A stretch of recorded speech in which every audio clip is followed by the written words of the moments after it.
Welcome back to Justice Under Review. We know you've been waiting, so without further ado, let's dive right into today's story. The gavel didn't just sound like wood hitting wood.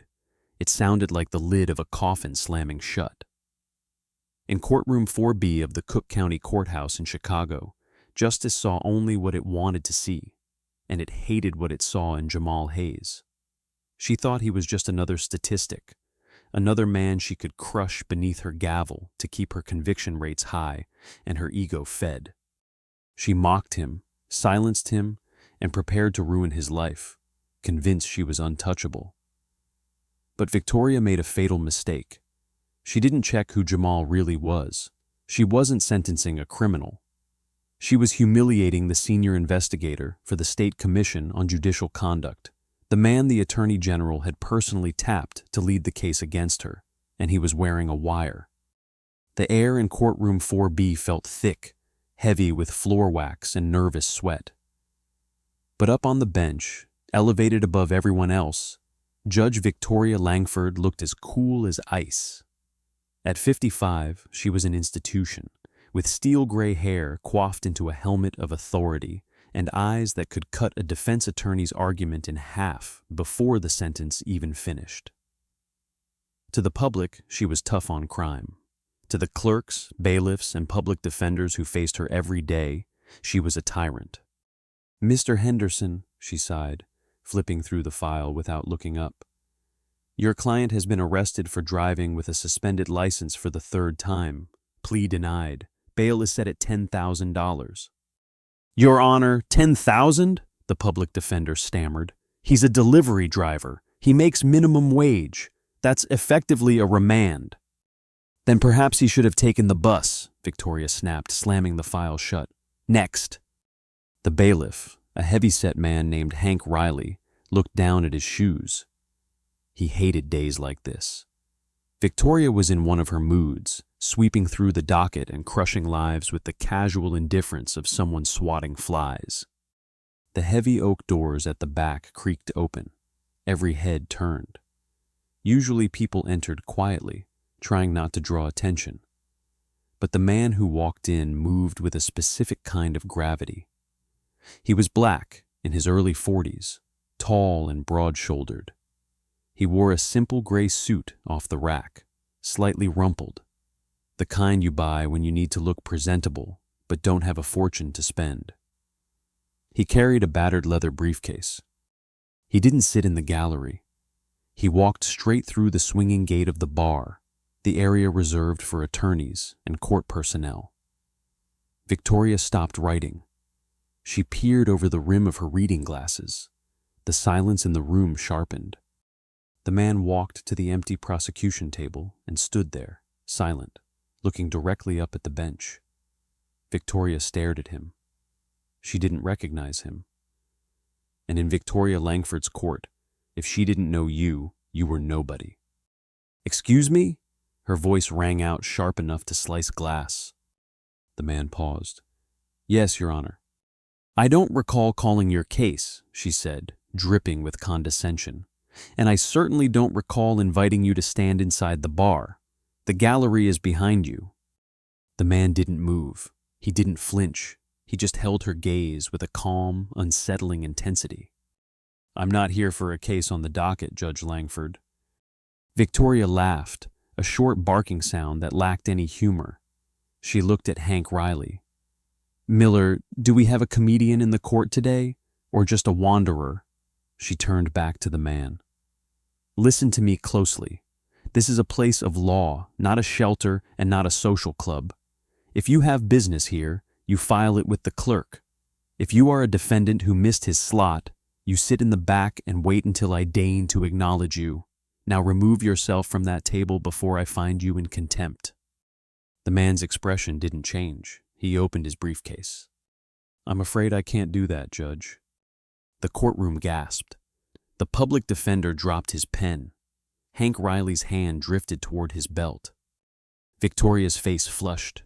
The veins in her neck tightened. She leaned forward, knuckles white on the mahogany bench. "You can't do that," she repeated, her voice dropping to a dangerous whisper. Do you have any idea who you are talking to? I do, the man said. His voice was deep, steady, and carried to the back of the room without shouting. I know exactly who you are, Victoria. He dropped the Your Honor. The disrespect hung in the air like smoke. Victoria stood up. Her robe swirled around her like black wings. Hank, she screamed, losing her composure entirely. Take this man into custody. Immediate contempt of court. I want him shackled and booked. 30 days in county. Let's see if he remembers his manners after a month in a cage. Hank hesitated.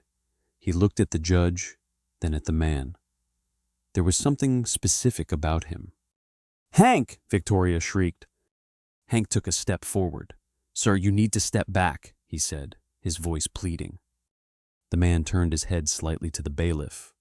It's okay, Hank. Stay where you are.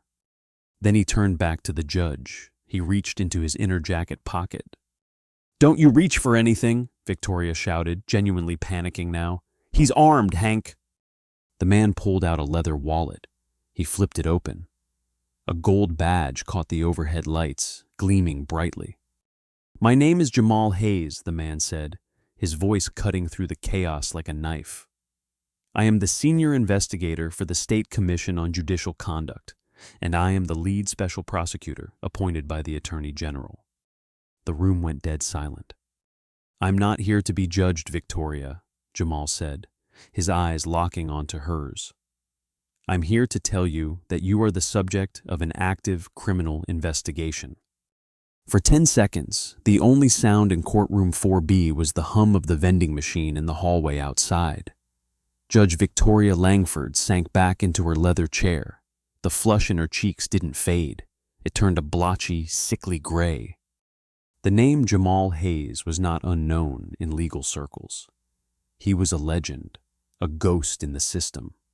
He was the man they sent when a judge wasn't just making mistakes, but breaking the law, and she had just tried to throw him in jail for standing in the wrong spot. Victoria tried to regain her footing. She forced a smile, a tight grimace of a smile. Investigator Hayes, she said, her voice shaking slightly. This is highly irregular. You cannot simply barge into a session and disrupt proceedings. There are protocols. If you need to speak with me, my chambers are open after the docket concludes. This isn't a social call, Judge, Jamal said. He placed a thick stack of documents on the table. And we aren't going to chambers. We're doing this right here on the record. He pointed to the court reporter, a young woman named Brooke, who looked terrified. Keep typing, Brooke. Don't miss a word. Justice under review. Subscribe now and turn on notifications to make sure you never miss our latest stories. This is outrageous, Victoria snapped, trying to summon her old fire. I order you to leave. You have no jurisdiction in my courtroom while I am presiding. Actually, Jamal said, opening the file, as of this morning, your jurisdiction has been suspended pending an emergency hearing. The Chief Justice signed the order an hour ago. He held up a paper stamped with the state seal. You're trespassing on the bench, Miss Sterling. Victoria felt the walls closing in. She looked at the gallery. People were taking out their phones. The local court bloggers were typing furiously. This was a nightmare. She had to pivot. She had to attack. This is a witch hunt, she declared, looking at the imaginary audience. Because I am tough on crime. Because I don't let criminals walk. Is that why the state board sent you? Jamal looked down at his papers. No. We're here because of the Richards construction case and the Riverside Development Zoning appeals and the domestic violence case of the State versus Bradley Richards. At the mention of Bradley Richards, Victoria flinched visibly. Jamal saw it. He walked slowly around the table, pacing like a predator. Let's talk about Bradley Richards, Jamal said, addressing the room but keeping his eyes on her. Richards is a wealthy man, son of a local real estate tycoon. He was brought into this courtroom months ago. Charges: aggravated assault against his girlfriend. Photos of her injuries were in the file. Witnesses. A confession to the arresting officer. Jamal stopped. The sentencing guidelines suggest 3 to 5 years in prison. But he didn't get that, did he? Victoria licked her lips. I exercised judicial discretion. He was a first-time offender with a bright future. I gave him probation. Probation? Jamal repeated. For breaking a woman's jaw? He showed remorse, Victoria yelled. He showed a bank transfer, Jamal said coldly. The gallery gasped. That's a lie, Victoria stood up. That is slander. I will sue you for everything you have. We have the wiretaps, Victoria, Jamal said. His voice was quiet, sad almost. We have the audio from the country club lunch you had with Bradley's father 2 days before the sentencing. We have the footage of you accepting an envelope in the parking lot, and we traced the deposit into an offshore account in the Caymans, registered to a shell company called Sterling Consulting. Jamal picked up a piece of paper. Would you like me to read the account number or the dates of the withdrawal used to pay off your gambling debts at the Mirage Casino in Las Vegas? Victoria was trembling. She looked around the room for an ally. She looked at Hank Riley. Hank, she whispered, get him out of here. Hank stood up straight.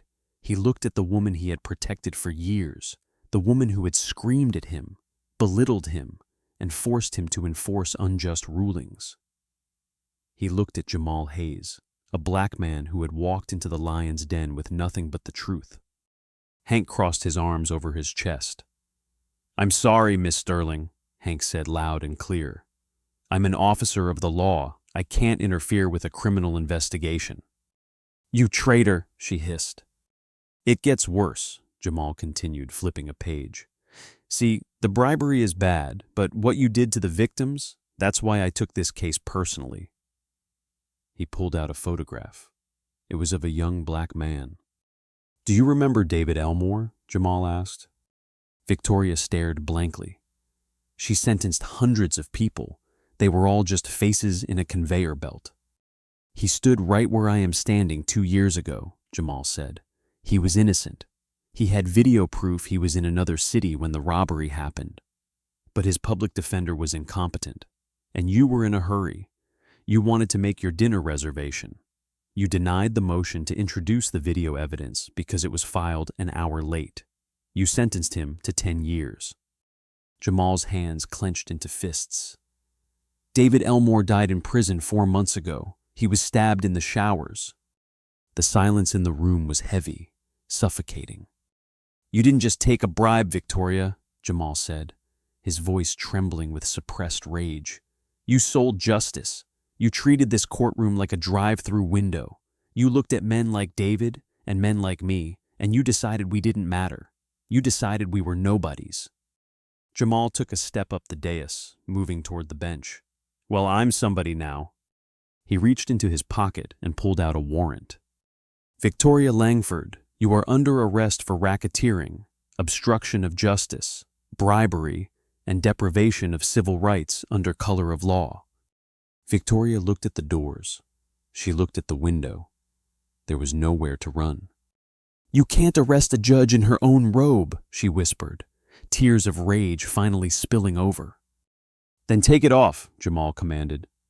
For years, Judge Victoria Langford had entered the courthouse through a private underground garage, taken a private elevator to her chambers, and donned her robe in a room that smelled of lavender and old paper. Today she left through the front door. Hank Riley did his duty, but he didn't do it with malice. He did it by the book, the very book Victoria had ignored for years. He cuffed her hands behind her back. The clicking sound of the ratchets tightening was the loudest thing in the room. You have the right to remain silent, Hank recited, his voice flat. Hank, please, Victoria begged, her voice cracking. Don't take me out the front. The press, they'll be everywhere. Use the tunnel. Jamal Hayes stepped in, buttoning his jacket. The tunnel is for judicial staff, Miss Sterling. You are currently a defendant in custody. Defendants exit through the main transport bay or the front entrance if transport is unavailable. And since you dismissed the transport van earlier today to save time on your docket, we're walking. Marcus signaled to Hank. Lead the way. As they marched her out of courtroom 4B, The hallways were lined with people, clerks she had yelled at for typos, attorneys she had humiliated, defendants waiting for their own hearings. They all stopped. Silence rippled down the corridor like a wave. They watched the iron gavel being led away in irons. When the double doors of the courthouse burst open, the wall of noise hit her physically. Camera flashes popped like lightning. Reporters shouted over one another. "Judge Sterling, did you take the money? Is it true about the Richards boy? Judge, look this way." Victoria ducked her head, trying to hide her face, but there was nowhere to hide. Jamal walked beside her, stoic, looking straight ahead. He wasn't gloating, he was simply ensuring the chain of custody remained unbroken. They reached the patrol car. Hank placed his hand on top of her head, the universal gesture to protect a suspect from hitting their head on the doorframe. It was a gesture of care, but to Victoria, it felt like the final degradation. Justice under review. Subscribe now and turn on notifications to make sure you never miss our latest stories. She slid into the hard plastic back seat. The cage wire separated her from the front. It smelled of stale vomit and disinfectant. "I am a judge," she thought, her mind unable to process the reality. "This is a mistake." At the county jail, the processing was a blur of humiliations. "Name?" the intake officer asked, not looking up. "You know who I am," Victoria snapped. "Name," the officer repeated louder. "Victoria Langford." Jewelry off, shoelaces out, stand against the wall. They took her mugshot. They fingerprinted her. The ink stained her manicured thumbs. Then came the phone call. She didn't call a family member. She was divorced, and her daughter hadn't spoken to her in years. She called Julian Vance. Julian Vance was the kind of lawyer you hired when you were guilty, but rich. He wore suits that cost more than most people's houses and had a smile that looked like a shark sensing blood in the water. "Evelyn," Vance's smooth voice came through the receiver. "I saw the news. It's a disaster." "Get me out, Julian," she hissed into the phone. "Get me a hearing now." "I'm working on it, but there's a problem," Vance said. "Because you're a judge, all the local judges have recused themselves to avoid a conflict of interest. They're bringing in a visiting judge from the neighboring district for your arraignment." "Who?" Victoria asked. "Who is it?" "Judge Harriet Moore." Victoria dropped the receiver. It swung by its metal cord, hitting the wall. Harriet Moore, the woman Victoria had publicly called soft and incompetent at the state judicial conference years earlier. The woman Victoria had blocked from a promotion to the appellate court. Karma wasn't just hitting back, it was taking aim. The arraignment happened hours later via video link. Victoria sat in a small room in the jail wearing an orange jumpsuit that was 2 sizes too big. On the screen, Judge Harriet Moore looked impeccable. "Case number 4492B, Judge Moore read, peering through her spectacles. State versus Victoria Langford. Charges include bribery, racketeering, and official misconduct." "Your Honor," Julian Vance argued, standing in the courtroom on the screen, "my client is a pillar of this community. She is no flight risk. We ask for release on recognizance." Jamal Hayes stood up on the prosecutor's side. "Your Honor, the defendant has access to significant offshore accounts. We have evidence she was planning a trip out of the country. She has the means and the motive to flee. Furthermore, she has spent years intimidating witnesses. If she is released, we believe she will attempt to obstruct this investigation." Judge Moore nodded slowly. She looked at Victoria through the camera. "Miss Langford," Judge Moore said softly, "in my court, we treat everyone equally. You are facing serious charges. I am setting bail at $1 million cash or surety. You are to surrender your passport immediately, and you are remanded to custody until said bail is posted." "$1 million?" Victoria gasped. "And," Judge Moore added, "since the banks are currently closed and your assets are under a freezing order from the Attorney General, you will remain in county lockup for the night. Next case." The screen went black. Victoria Langford, the queen of Courtroom 4B, was going to sleep on a cot. The cell was cold, not just chilly, but a damp, bone-deep cold that settled into the concrete walls. Victoria sat on the thin mattress, her knees pulled to her chest. The jail was loud, shouting, banging, the constant clanging of metal doors. She wasn't in general population. That would have been a death sentence for a judge. But she was in a solitary isolation wing. It was safe, but it was lonely. For the first time in years, Victoria Langford had nothing to do but think. She thought about David Elmore, the name Jamal Hayes had thrown at her. She tried to picture his face. She couldn't. He had just been a file number, a docket entry. Time served. No, maximum sentence, next. How many had there been?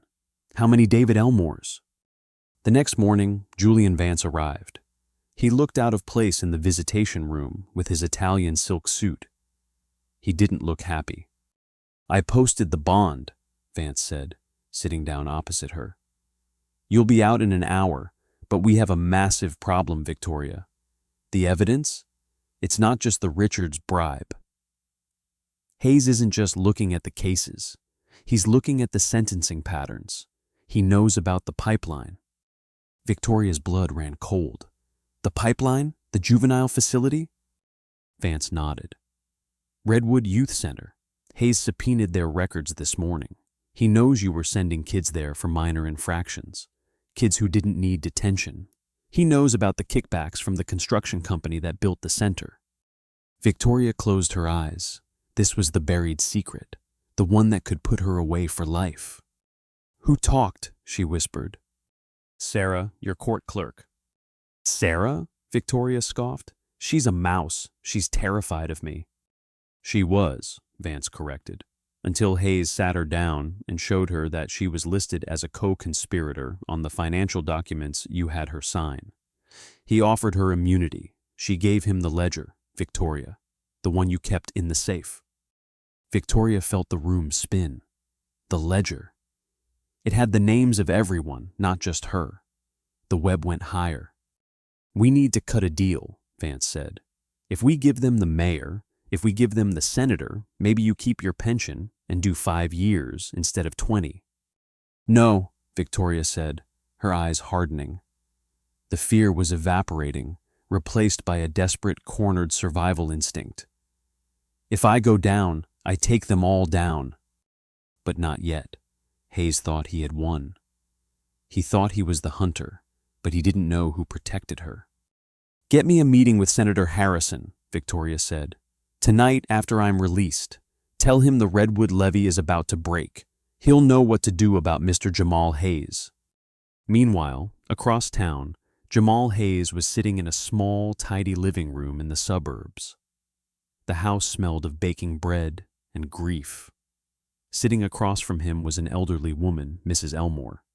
She held a framed photo of a young man in a graduation cap. David, Mrs. Elmore said, her voice trembling. I didn't believe it when you called. I thought the system forgot about my boy. The system did, Jamal said gently, taking a sip of the tea she had offered. But I didn't.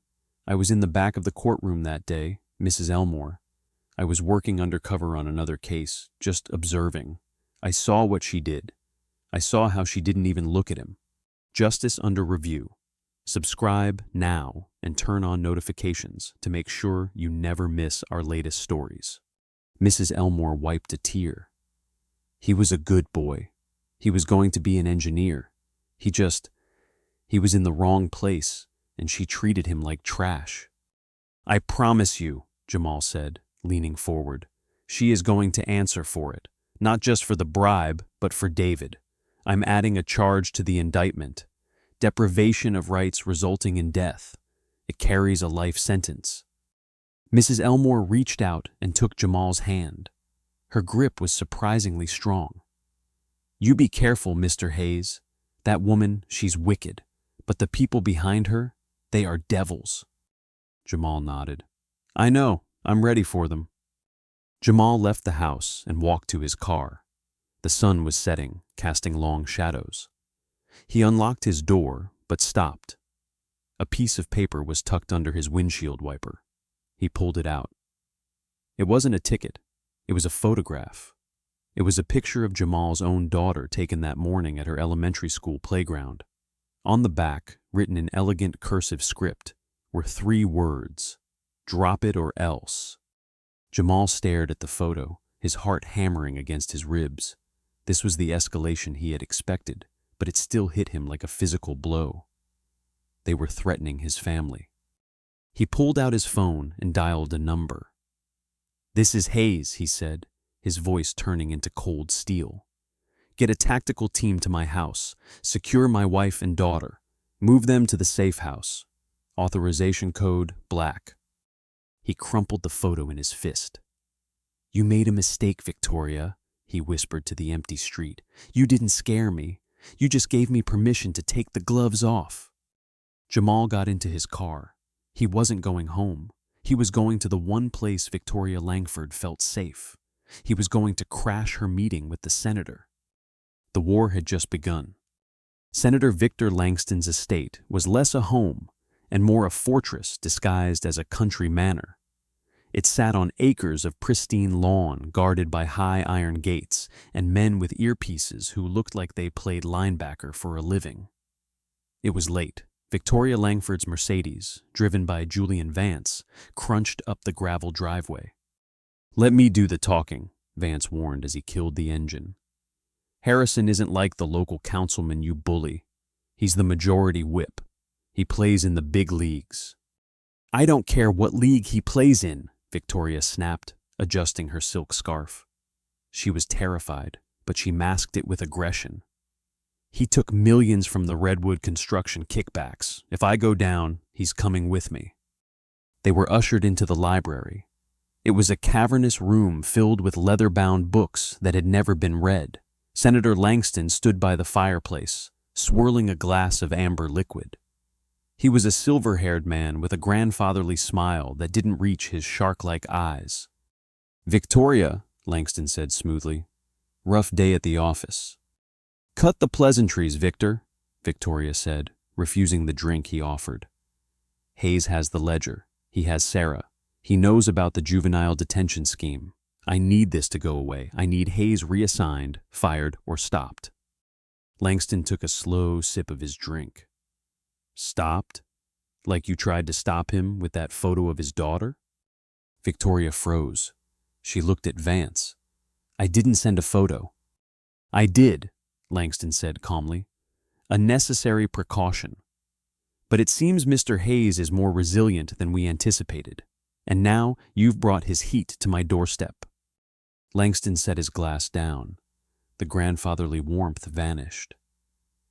"You've become a liability, Victoria. You were supposed to be the gatekeeper.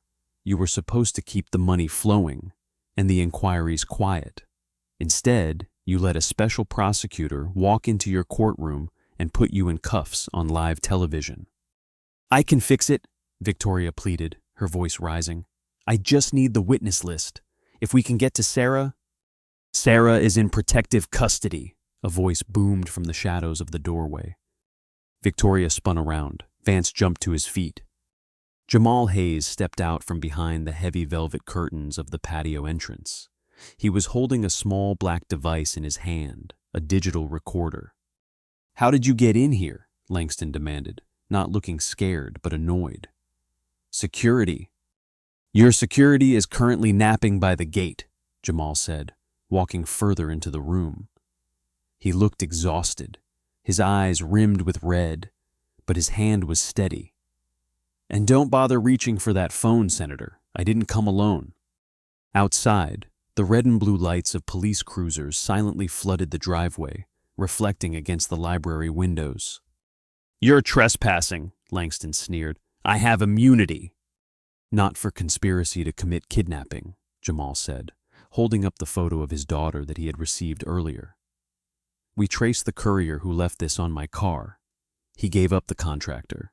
The contractor gave up your chief of staff, Senator." Jamal turned his gaze to Victoria. She looked small, standing between the two powerful men. You thought you were meeting a savior, Victoria, Jamal said softly. But the senator was just arranging your exit strategy. Were you planning on driving home tonight? Or were you going to have a tragic accident on the canyon road? Victoria looked at Langston. The senator's face gave nothing away, but he didn't deny it. The realization hit her like a physical blow. They were going to kill me. I have the ledger, Victoria stammered, looking at Jamal. I can testify. I can tell you everything about him. You always turn on people when it serves you, don't you? Jamal said with disgust. Officer Riley, Sarah, now him. But you're right about one thing. You are going to testify. The doors burst open. FBI agents in windbreakers marked FBI swarmed the room. Senator Langston, a lead agent barked, step away from the fireplace. As the senator was handcuffed, shouting about his rights and his lawyers, Jamal walked up to Victoria. She was trembling, holding on to the back of a sofa for support. This doesn't get you off the hook, Jamal whispered to her. You're still facing the music, but at least you'll live to hear the verdict. Victoria Langford was led out of the mansion, past the cameras that had already gathered at the gates. She wasn't the iron gavel anymore. She was just a pawn who had been played by the kings. But the war wasn't over.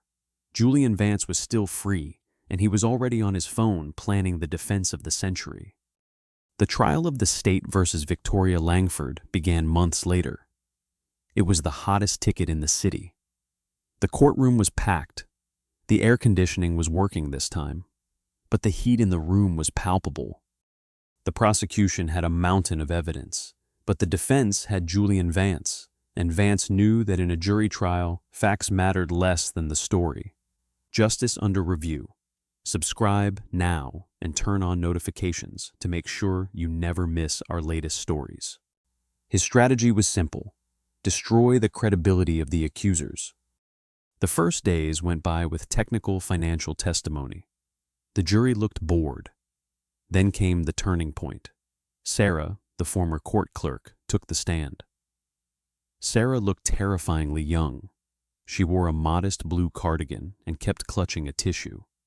Miss Thompson, Jamal Hayes asked gently from the prosecutor's podium, can you tell the jury what Judge Langford asked you to do with the Redwood files? She told me to shred them, Sarah whispered. She said they were just old drafts, but I saw the names. I saw the amounts. So I hid them in the safe instead. And did Judge Langford ever offer you money? Yes. She gave me $5,000 cash. She said it was a loyalty bonus. But I knew it was hush money. Sarah began to cry. The jury looked sympathetic. Jamal sat down feeling confident. Then Julian Vance stood up. He didn't walk to the podium. He walked right up to the witness box, invading Sarah's personal space just enough to make her uncomfortable.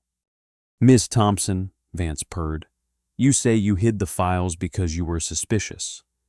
But isn't it true that you were passed over for a promotion 3 times by Judge Langford? Yes. And isn't it true that you have substantial credit card debt, about $30,000? I have student loans, Sarah stammered. And isn't it true that the access code to the safe was known only by the judge and you? Vance turned to the jury. Ladies and gentlemen, look at the facts. We have a disgruntled employee with a mountain of debt. She has access to the safe. She has access to the accounts. Who is more likely to be skimming money? A distinguished judge with a full pension, or a desperate clerk who feels undervalued? I didn't steal anything, Sarah cried. So you say, Vance smiled. But the only signature on the deposit slips is yours. Isn't that right? The judge stamps them, but you signed them. That was protocol. It was convenient, Vance shot back. No further questions. Sarah left the stand in tears. The jury was whispering. Vance had planted the seed of doubt. He had made it look like Victoria was the victim of a betrayal, not the perpetrator. Then came the main event. Jamal Hayes took the stand. Because Jamal was the lead investigator, he was also a witness. This was risky, but necessary to authenticate the wiretaps. Vance was waiting for this. He adjusted his cufflinks and approached Jamal like a matador approaching a bull. "Mr. Hayes," Vance said, "you conducted a very aggressive investigation. Would you agree?" "I conducted a thorough investigation," Jamal replied calmly. "You broke into a senator's home." "I entered to prevent a felony in progress with federal backup." "You arrested a sitting judge in her own courtroom in front of the press. You humiliated her." "I arrested a criminal," Jamal said, his voice hard. Vance picked up a piece of paper. "Tell me, Mr. Hayes, do you have a personal history with the judicial system?" Jamal stiffened. "I have been in law enforcement for years." "I'm not talking about your career," Vance said. "I'm talking about your brother, Tyrell Hayes." "Tyrell Hayes was sentenced to 20 years in prison by a judge in this very district years ago. Is that correct?" "Objection. Relevance." "Goes to motive, Your Honor," Vance shouted back. "The witness has a vendetta against judges. He sees corruption where there is only law because he is angry about his brother." The judge allowed it, but warned Vance to tread carefully. Vance turned back to Jamal with a smirk. "You aren't here for justice, are you, Mr. Hayes? You're here for revenge. You saw a strict judge, and you projected all your anger onto her. You wanted to take her down to make yourself feel better about failing your brother." "That is a lie," Jamal said, but his voice was shaking with suppressed rage. "Is it?" Vance leaned in. "You intimidated witnesses. You made deals with criminals like Sarah Thompson. You orchestrated a media circus. This isn't an investigation, Mr. Hayes. It's a hit job." Vance turned to the jury. "This man is not an unbiased investigator. He is a man on a crusade, and he didn't care who he destroyed to get his trophy." Vance sat down. Jamal looked at the jury. They were avoiding his eyes. They saw an angry man. They saw the narrative Vance had painted. That evening, the news channels were buzzing. "Overzealous investigator," the headlines read. "Judge Langford, victim of a vendetta." In the holding cell, waiting for transport back to jail for the night, her bail having been revoked after the senator incident, Victoria Langford sat with Julian Vance.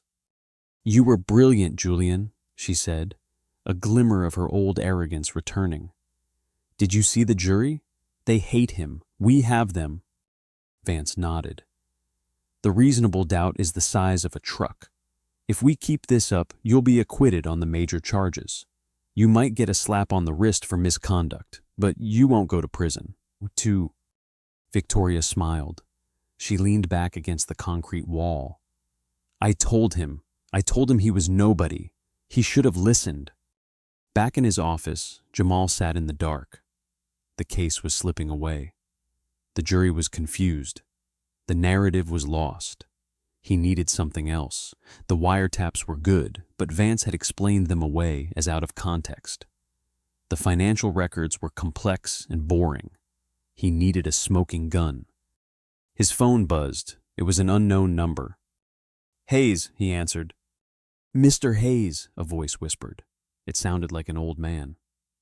"You don't know me, but I was the bailiff in courtroom 4B before Hank.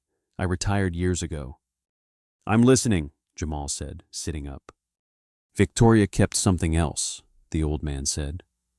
"Not just a ledger. She kept recordings in her chambers, under the floorboard beneath the rug, where she put her robe stand. She recorded the meetings with the lawyers, insurance in case they ever turned on her." Jamal gripped the phone. "Why are you telling me this now?" "Because I watched the news today, and I heard what Vance said about your brother. I was in the court that day, son. Your brother didn't do it, and I can't let her get away with it again." Jamal hung up. He looked at the clock. It was late. He grabbed his coat. He wasn't going to sleep. He was going to the courthouse. The courthouse was silent, save for the squeak of rubber soles on the marble floor. Jamal Hayes wasn't alone. He was flanked by 2 FBI agents and Judge Harriet Moore, who had been woken up to sign an emergency search warrant. They stood inside Victoria Langford's chambers. It was a shrine to her ego. Awards on the wall, photos with governors, the smell of expensive perfume still lingering. Justice under review. Subscribe now and turn on notifications to make sure you never miss our latest stories. This feels like a violation, Judge Moore said, her arms crossed, watching Jamal move the heavy furniture. The violation happened when she sold this room to the highest bidder, Jamal grunted, shoving the heavy oak robe stand aside. He pulled back the Persian rug. There it was, a loose floorboard, slightly lighter than the rest. Jamal used a pry bar. The wood groaned and popped. Beneath the subfloor, nestled in the insulation, was a fireproof lockbox. Jamal didn't need a code. He had the lock-picking kit he used back in his early days. With a sharp click, the lid sprang open. Inside weren't stacks of cash. It was worse. It was a stack of SD cards, each labeled with a year. Jamal picked up the one labeled with the current year. He put it into his portable reader and put on headphones. He listened for 10 seconds. His face went pale. Then a look of terrifying calm washed over him.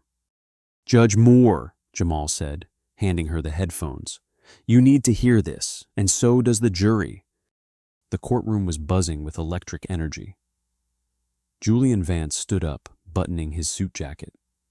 He looked like a man who had already won the lottery. "Your Honor," Vance boomed, addressing the court, "the prosecution has failed to provide concrete evidence of quid pro quo. They have relied on the testimony of a disgruntled clerk and the obsession of a biased investigator. We move for an immediate dismissal of all charges." Victoria Langford sat tall, a smirk playing on her lips. She was already planning her press conference. She would announce her re-election campaign right on the courthouse steps. "Mr. Hayes?" Judge Moore asked, looking over her glasses. "Do you have a response?" Jamal stood up. He didn't look at Vance. He looked directly at Victoria. "The state calls no further witnesses, Your Honor," Jamal said. "But we offer one final piece of rebuttal evidence, entered as Exhibit Z." He held up a small flash drive. "Objection!" Vance shouted. "Ambush! We haven't seen this evidence." "This evidence was seized hours ago via a warrant signed by this court," Judge Moore said calmly. "It impeaches the defendant's claim of good character. Objection overruled. Play the tape, Mr. Hayes." The room went deathly silent. Jamal plugged the drive into the AV system. A voice filled the room. It was unmistakable. It was Victoria Langford. Audio playback. Victoria: "So, how much is the Richards family offering?" Vance's voice: "50,000, but they want a guarantee. No jail time for the kid." Victoria laughing: "For breaking that girl's jaw? Fine, I'll give him probation. Just tell him to cry when he apologizes. I love it when they beg." Vance: "And what about the other case? The robbery? The Elmore kid?" Victoria: "David Elmore, the one with the sick mother." Vance: "Yeah." Victoria: "I don't care if he has a note from God himself. I need to clear the docket before my flight. Throw the evidence out. Give him 10 years. Nobody cares about a kid like that. He's a nobody." Sound of ice clinking in a glass. Victoria: "Besides, the prison system needs bodies. It keeps the funding up. Cheers, Julian." Click.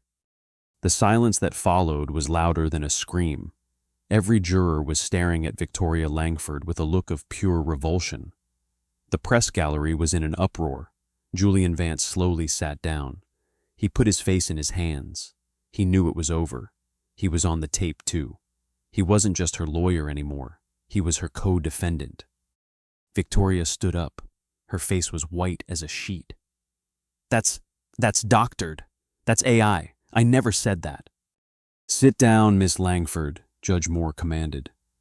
Her voice wasn't soft anymore. It was thunder. "I will not sit down," Victoria shrieked, the mask finally slipping completely. "I am this court. You are all beneath me. I decide who matters."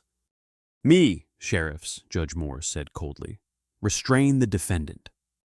Hank Riley, the man Victoria had bullied for years, stepped forward. He unhooked his handcuffs. "Turn around, Victoria," Hank said. He didn't call her Your Honor. As the cuffs clicked shut, Victoria looked at the prosecution table. She locked eyes with Jamal Hayes. Jamal didn't smile. He didn't gloat. He just nodded once.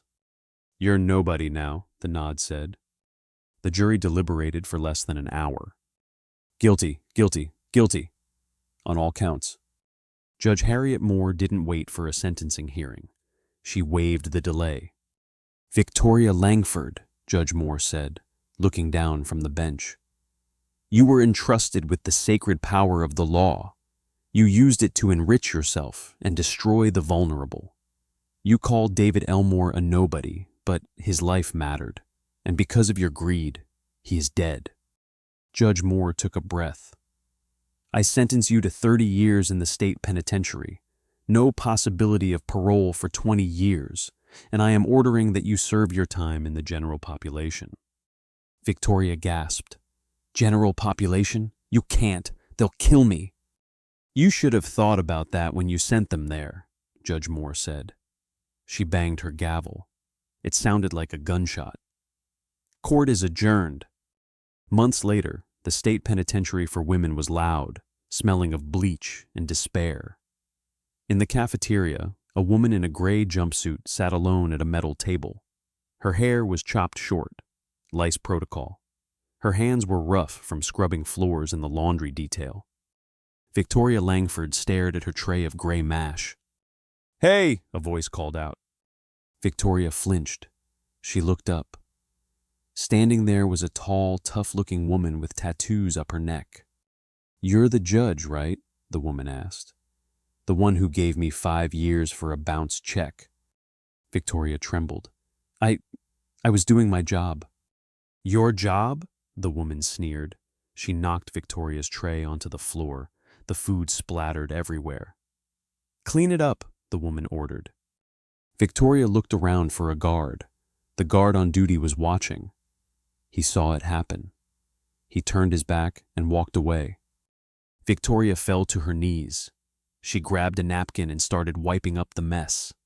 Tears streamed down her face, dripping onto the cold concrete. She wasn't the iron gavel anymore.